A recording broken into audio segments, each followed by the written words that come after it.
کوئی 82 سے لکھ رہا تھا، کوئی 84 سے لکھ رہا تھا، پورے پاکستان کے جو 80 کی دہائی کے نوجوان تھے. تو ایک بار ہمارے تابش دہلوی صاحب نے انٹرویوز میں یہ بات کہی، اور ایک بار ایک تنقیدی نشست کی صدارت کر رہے تھے عزیز اعظمی، حلقہ دانش کی ایک تقریب میں ان کو لے آئے تھے. تو وہاں میں نے مؤدبانہ یہ گزارش کی تابش صاحب کا نام لیے بغیر کہ ہمارے کچھ سینئرس یہ کہتے ہیں کہ نوجوان جو لکھ رہے ہیں، خاص طور پر 80 کی دہائی کے لوگ، ان کی غزلیں ایک جیسی ہوتی ہیں، اور اگر کہیں رکھ دی جائیں تو وہ پہچاننا مشکل ہے کہ کون سی غزل کس کی ہے. تو میں نے مؤدبانہ طور پر عرض کیا کہ حضور والا، جو سینئرس یہ کہتے ہیں وہ بالکل صحیح کہتے ہیں، لیکن وہ سینئرس جو یہ کہہ رہے ہیں اور جن کی اپنی مشق جو ہے 30 سال 40 سال اور شاید کچھ لوگوں کی 50 سال بھی ہو گئی ہے، اگر وہ اپنی تازہ غزلیں 3 غزلیں تازہ جو سنائی بھی نہ ہوں مشاعروں میں، جو پرنٹ نہ ہوئی ہوئی ہوں، کسی رسالے میں نہ چھپی ہوئی ہوں، اور 15 شاعروں کا انتخاب کر لیا جائے، 20 شاعروں کا انتخاب کر لیا جائے اور ان کی غزلیں آپس میں مکس کر دی جائیں، تو پہچاننا مشکل ہوگا کہ کون سی غزل کس سینئر شاعر کی ہے. اس میں صرف ایک شاعر الگ سے پہچانے جا سکیں گے، وہ ہیں جان ایلیا. جی ہاں، ایک شاعر ہوں گے جو ہوں گے جان ایلیا. کراچی کی بات ہو رہی ہے، اور بھی ظاہر گل نیازی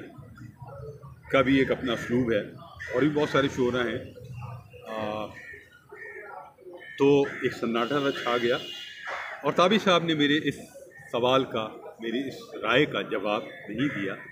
اور وہ اور گفتگو کی انہوں نے پوچھا. تو جان ایلیا رجحان ساز شاعر نہیں ہیں، کیونکہ ایک زمانہ اب ان کے اسلوب، ان کے مضامین، اور نوجوان تو باقاعدہ نقالی ہی کر رہے ہیں، ان کی حلیے کی بھی، ان کی شاعری کی بھی، اور بہت پس درجے کی شاعری پروڈیوس کر رہے ہیں. تو جان ایلیا کا ابھی وہ حصہ جو کہ نظم کا ہے، جس میں بہت دانش ہے، فکر ہے، اور ایک بلند سطح ہے، اس تک ابھی ہم لوگ نہیں پہنچ سکے. ابھی صرف ان کی غزلیں اور صرف ان کے بعض قطعات پر ہی بات ہو رہی ہے. تو وقت آئے گا کہ جب ان کی نثر پر بھی کھل کر بات ہوگی، ان کے انشائیوں پر بات ہوگی، ان کی نظموں پر بات ہوگی، درخت زرد پر بات ہوگی، اور راموس پر بات ہوگی، اور بڑی نظموں پر بات ہوگی جو ان کی طویل نظمیں ہیں، اور جان صاحب کی جو نثر ہے اس پر بات ہوگی. نیاز مندانہ جو ایک پورا پیش لفظ ہے شاید کا، جو پہلا مجموعہ جان صاحب کا تھا، وہ کئی مہینوں میں لکھا گیا، اور بلا مبالغہ جان صاحب نے اس سارے عرصے میں درجنوں سے زیادہ، میرا خیال ہے کہ کئی سو بوتلیں اندر انڈیل لی کہ جانی مجھے لکھنا ہے. اب یہ بات جس سے بھی کہی جاتی وہ ظاہر ہے انہیں کچھ نہ کچھ انتظام کر دیتا اور پہنچا دیتا. تو جان صاحب نے جب یہ بہت زیادہ، کیونکہ یہ لکھتے رہے، شبرنگ بھی جا کے لکھتے تھے، اور اپنے گھر پر لکھتے تھے، اور جگہوں پر لکھتے تھے، اور پھر وہ اس کو لکھنے کے بعد اس میں انیق احمد کو خوشخط کیا کرتے تھے، اور بھی لوگ کرتے تھے.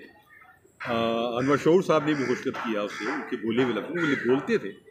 اور پھر بولنے کے بعد جب وہ 2 پیرے لکھ لیتے تھے تو پھر وہ پلٹتے تھے، اور پھر وہ سنتے تھے، اور پھر اس کی تصحیح کرواتے تھے، اور اسے اور بہتر کر دیتے تھے، خوبصورت کر دیتے تھے. لیکن یہ بہت بڑا حصہ ہو گیا تھا، جس کی تلخیص ہمارے ممتاز شاعر اور جان صاحب سے بہت قربت رکھنے والے انور شعور صاحب کو منتخب کیا جان صاحب نے، جس میں وہ جو میرے خیال میں کوئی 200-300 صفحے تھے، جس کی ایک تلخیص کی گئی، جو اب آپ نیاز مندانہ میں دیکھتے ہیں. تو انور شعور صاحب کو بھی سلام ہے کہ انہوں نے بہت خوبصورت تلخیص کی، بہت پھیلے ہوئے کام میں، اور جان صاحب کے انتخاب کی بھی داد ہے اس میں. اور میرا یہ خیال ہے کہ یہ جو ایک منصوبہ ہے آڈیو کا، اس کے ساتھ یہ بھی ہونا چاہیے کہ جو پورا ایک سلسلہ تھا جس کی تلخیص کی گئی، جو نیاز مندانہ کی صورت میں آئی جان صاحب کے پہلے مجموعے شاید میں، اس سلسلے کو بھی پورا یکجا کرنا چاہیے جو بہت بکھرا ہوا ہے، اور پھر شعور صاحب کی خدمات حاصل کی جانی چاہیے، اور وہ پورا حصہ بھی جو کہ بہت زبردست ہے اس کو آنا چاہیے. یہ 2 ایسے منصوبے ہیں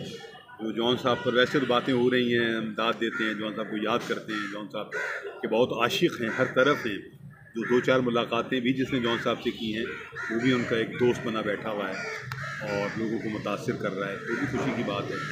جو لوگ جون صاحب کے ناقد بنے ہوئے ہیں وہ بھی جون صاحب کو مشہور ہی کر رہے ہیں اور شاید اپنے آپ کو ہی مشہور کر رہے ہیں، تو یہ بھی ہونے دیں. جون صاحب ایک زبردست شخصیت رہے ہیں کہ ان سے جہاں جہاں جیسے جیسے جو فیض اٹھا رہا ہے اسے اٹھانے دینا چاہیے. تو بس یہاں خالد میں ان کو اجازت دیجیے. اپنا اور اپنے احباب کا خیال رکھیے. ادب و فنون نامہ زندہ باد. پاکستان پائندہ باد. خدا حافظ.